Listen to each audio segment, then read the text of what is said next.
Bene, Regine Schumann, artista tedesca con una ricerca tendenzialmente di matrice astratto-concreta, con una fondamentale importanza attribuita al colore, alla luce, alla forma e all'interazione fra questi tre elementi. Quindi, Regine, io partirei proprio dal primo di questi elementi, il colore. Quando nasce questo interesse e come viene la scelta dei colori da adottare nei tuoi lavori di volta in volta? Posso dirti davvero la domanda che questo interesse c'è già da sempre, ma fondamentale di più che è cresciuto questa idea quando sono stata in Italia con un borsa di studio, dopo il mio studio di pittura. Io sono stata un anno a Roma e anche in paese con il titolo Olivano Romano, anche con un libro di Goethe in cui lui ha parlato dei colori e della sensibilità e anche dell'importanza dei colori. E lì è cresciuto sempre di più di capire la influenza dei colori che c'è per noi che guardano. E lì proprio in questo tempo è cresciuto questa idea di lavorare così, come lavoro oggi. Perfetto, senti, in una tua precedente intervista hai detto che l'influenza del colore sul nostro umore è un aspetto da tenere in particolare considerazione. E al di là, insomma, dei riferimenti che questa tua affermazione rimanda sull'associazione tra colori e stati d'animo teorizzata da Kandinsky e quant'altro, tu nel momento in cui scegli determinati colori consideri già a monte l'umore che potrebbero determinare nello spettatore? Io provo, io provo naturalmente. È spesso così, quando io entro in un spazio e c'è l'idea di far vedere una novità che prima non c'era, allora in senso che un lavoro vuota può essere anche una casa privata o anche già soltanto un progetto in cui si dice all'inizio forse sarebbe l'idea di presentare un'opera. E proprio in questi primi momenti lo cerco subito la intenzionalità che io voglio avere, in senso che tipo della cadezza anche di colori voglio far crescere, di cambiare l'ambiente. E così proprio c'è tutto dentro di me con queste tante esperienze che avevo con tanti anni. E ho sentito anche, questo è veramente interessante, 2 mesi fa sono stata anche in Giappone. Ho fatto lì una mostra con una galleria e ho capito anche lì che secondo me non ne interessa la lingua che si parla, ma tutti noi sentiamo lo stesso sentimento dei colori e questo è veramente un grande piacere di conoscere che questo c'è importante e subito tocca a tutti, uguale della religione, della nazione, uguale dove si sta, si sente subito lo stesso. Certo. Senti, hai introdotto un po' alla domanda successiva che mi veniva in mente, appunto l'interazione tra le tue opere e lo spazio. Ora, tu hai all'attivo una lunga collaborazione con Antonio, la The Part Gallery di Sì. Milano, e pensavo proprio alle personali, anzi con loro hai tenuto la prima personale in Italia di fatto nel 2018, leggevo. E pensavo proprio all'interazione delle tue opere all'interno di uno spazio come quello della galleria, un white cube di fatto. Ora invece qui in Puglia ti sei trovato Come ad qua. interagire con una struttura completamente diversa, potremmo dire quasi antipodale rispetto al white cube della galleria. Come ti sei interfacciata con uno spazio così fortemente connotato qual è il Trullo pugliese? Naturalmente di più comincia un dialogo, nel senso che c'è subito un rapporto. Allora, nemmeno io lo vedo soltanto le mie opere singolari in un white cube, si vede soltanto il lavoro. Invece qua c'è subito un rapporto fra il tempo in cui si è fatto questa casa, in l'ambiente che c'è già, e io voglio far conoscere che succede quando io faccio qualcosa dentro. Perciò anche qua non si vede le opere 999, abbiamo già parlato prima. Ci sono 2 sculture che ho fatto 7 anni fa.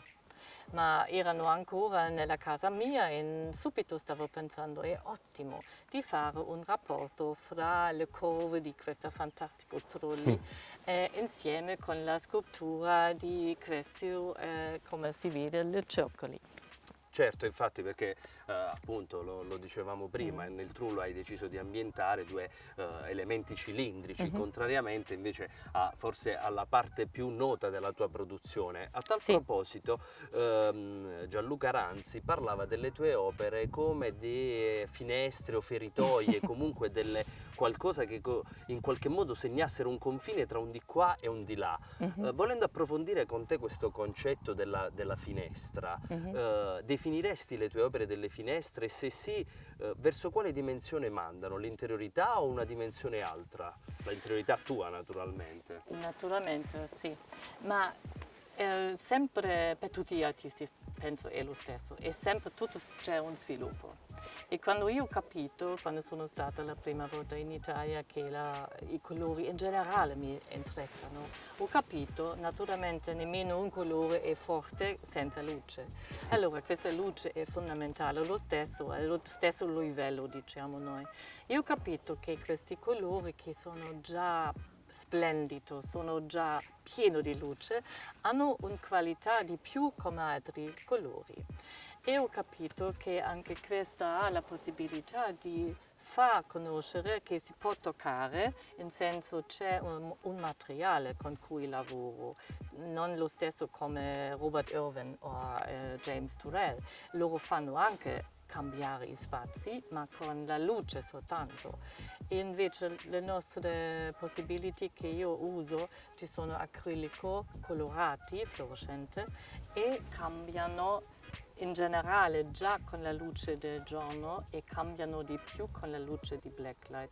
In questo momento cambia direttamente tutto, in senso le finestre che c'è lì e lì apre un nuovo mondo e questo cambia direttamente di tutto. E questa è forse anche la qualità e anche la novità che io ho trovato con questa ricerca che ho fatto già qua in Italia la prima volta. Certo. Senti, a proposito, hai toccato il terzo elemento fondamentale, abbiamo parlato del colore, della forma e ci rimane la luce naturalmente. Credo che la cosa più sorprendente guardando insomma le tue opere o dal vivo ma anche del molto materiale che la stessa Depart ha diffuso in rete, ciò che sorprende e colpisce è proprio la diversità di reazione che le opere e di trasformazione che le opere riescono ad avere passando dalla luce bianca, quindi fredda o calda che sia, Sì. alla black light. Ora, nel momento in cui tu progetti un'opera, ti prefissi già un determinato rapporto di Subito. visione tra l'effetto nella luce notturna, chiamiamola così, o l'effetto nella luce diurna? Davvero comincio così che penso prima come una pitturessa normale, diciamo. Tutti questi lavori sono come una scultura, in senso già tutti hanno hanno già 6 colori diversi, nel senso alla fronte, dietro, sinistra, sopra, e questa combinazione come si fa prima tradizionale come un acquarello, significa con i colori dell'acqua. In senso, in questo momento sto già cominciando di creare una combinazione dei colori. E dopo deciso anche la superficie è importante. Si può essere così trasparente come dentro nelle sculture che si può vedere, ma può essere anche satin, significa proprio chiuse e lasciano i colori soltanto come una cornice o come una aurea che fa crescere durante l'influenza di blacklight. Allora comincio sempre di creare una novità dei colori combinazione e dopo sto pensando che anche la possibilità rimane che un lavoro può anche resistere quando è buio, in senso anche fosforo spesso c'è dentro nei miei lavori. O anche i nuovi che ho fatto con la superficie come un specchio, ma non come un specchio normale che conosciamo, è proprio un artificiale specchio che cambia anche la visita dentro il lavoro. E questo trovo sempre di fare che quando noi viviamo con un'opera, che l'opera fa la possibilità di cambiare i nostri sentimenti. E questo mi piace sempre di creare di nuovo. Anche la novità, quando le persone guardano la prima volta e pensano ma che cos'è? Da dove viene la luce? Come mai questa combinazione? Dove c'è la fiamma? Allora sempre c'è di toccare questa novità e voglio che la possibilità non solo per un momento, questa novità deve rimanere e quando si vive con i miei lavori lo so che le persone spesso mi dicono rimane sempre questo silenzio, rimane questo momento in cui si sa durante la giornata cambia il lavoro e anche il lavoro cambia me e questo mi piace da morire. Certo. No, devo dire che il tuo lavoro per certi aspetti è profondamente ascetico, come dire, è proprio asciuttissimo e quindi come dire, appartiene ad una dimensione altra di fatto. Però questo cambiamento della luce in qualche modo lo riconduce ad una dimensione terrena, no? Dell'alternanza tra giorno e notte in qualche modo. E questo aspetto della luce va ad esaltare, credo, proprio una caratteristica determinante che è il ricorso alla geometria. Sì. Ora, la geometria nella storia dell'arte ha moltissima tradizione, questo lo sappiamo e può Senza afferire dubbio. tanto alla realtà quanto all'esatto opposto della realtà.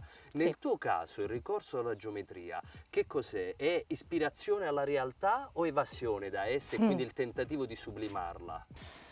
La intenzione comincia naturalmente di guardare bene che esiste, allora significa il naturale c'è e questo anche voglio sentire, ma mi interessa sempre di più che cosa forse c'è anche dietro, o diciamo meglio che sarebbe la possibilità di creare una novità che non conosciamo già prima. Ma tutto naturalmente succede oggi, e oggi significa tutti i materiali con cui lavoro si produce oggi, non ieri, nemmeno nel futuro, Certo. esistono oggi. E anche questo mi interessa sempre di fare una cosa nuova, con i pensieri nuovi, che sarebbe forse qualcosa particolare che si fa crescere. Così sto lavorando, sempre in questa maniera.